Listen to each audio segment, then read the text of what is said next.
So, how are you, Linda? I'm fine, Kathy. I'm fine. It's spring. It's spring. That's nice. Yeah, yeah. And you and I have been talking a bit about our project and trauma-informed care and different kind of healthcare behavior in the office. Yeah, we've always had these little tendrils that kind of grow out from our main focus. And so we're trying to hit some of those points. Yeah. Yeah. And one of the things that I found was kind of a foundation was that adverse childhood experiences, which more and more people are talking about, and there's an awareness of what they call ACEs, using the acronym. And it's really kind of an interesting push-pull for me. Um, In what way? well, I think you and I had listened to that TED Talk from Dr. Nadine Burke Harris, Yeah, and I think she sums it up wonderfully. yeah, And she's a doc who has a public health background, yeah, and she talks from a clinical experience, from a kind of in the office, in the trenches experience. And when you have someone who has social problems or behavioral issues, your tendency is to refer them out. Oh, they need community resources, send them to the social worker. They need mental health services, send them to behavioral health. Um, and that's a tendency to do, I think, because we're very busy thinking of the medical issues. true. But then she went on to kind of mention her public health background, and I love the analogy she used where she was just seeing so much of the impact it was having on her patients that she was caring for. And her public health background said, you know what, when you do an analysis and you find there's a problem with someone's drinking water in the well, you don't just kind of piece together a treatment plan for those people, but you try to fix the well. And I think that really made it become a medical health issue.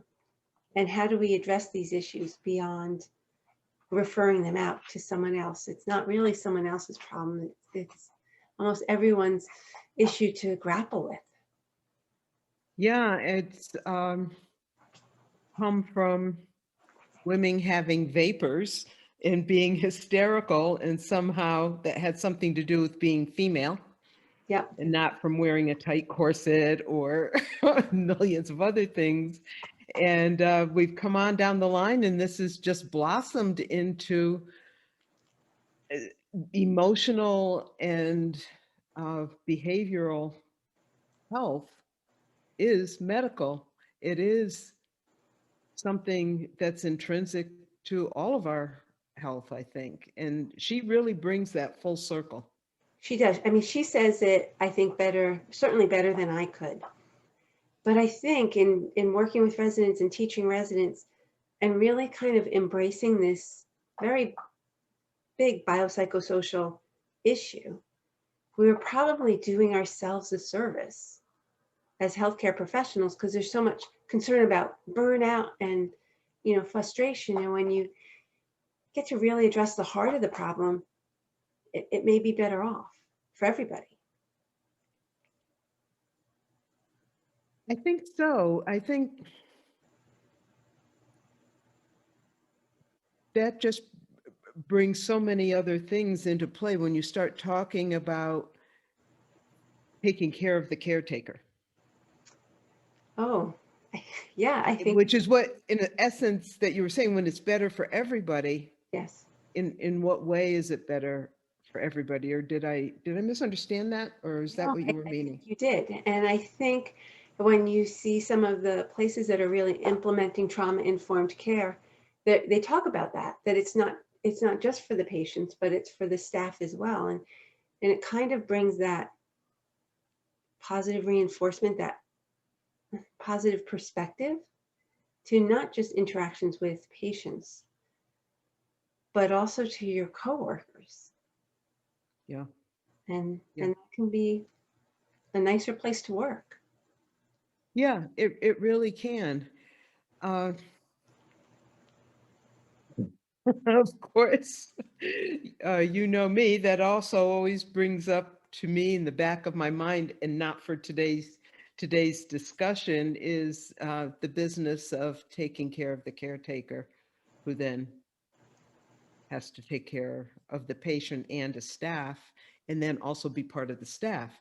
Is that it's a meta kind of thing, and we just have layers and folds and unfolding, and it can be a very hard thing to do, but Dr. Burke Harris is so passionate about it. She speaks about it so well that you can't help but feel that this is not only the way we're going, it's the way we should be going. Absolutely. Yeah. So I think, it's a good foundation for our conversation. It is, and it all blossomed out of the ACE. Yeah. And in animals, we now have something that's very similar to that. We don't have an acronym for it that I know of in any case, but a lot of the studies now are being done on, we'll say, adverse pre and neonatal events, Hmm. which is so much more shortened in many of the much of the animal world, I should say, not in the animals that live 100 years longer than we do. When you talk about some of the sea animals and that kind of thing, or how long elephants live or tortoises.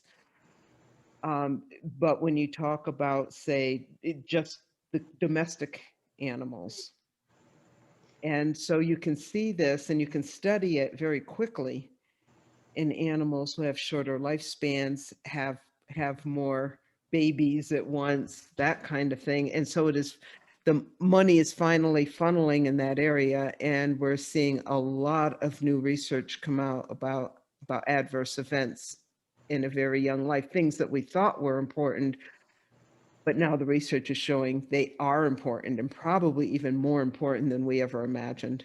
Yeah. Yeah. Seems like there'll still be a lot to talk about even after the chat conference. Right. A lot. And we'll be talking about it. Yeah, that's Yeah. good. So we will see you there. Okay. All right. Thanks. Thanks. Bye. Bye.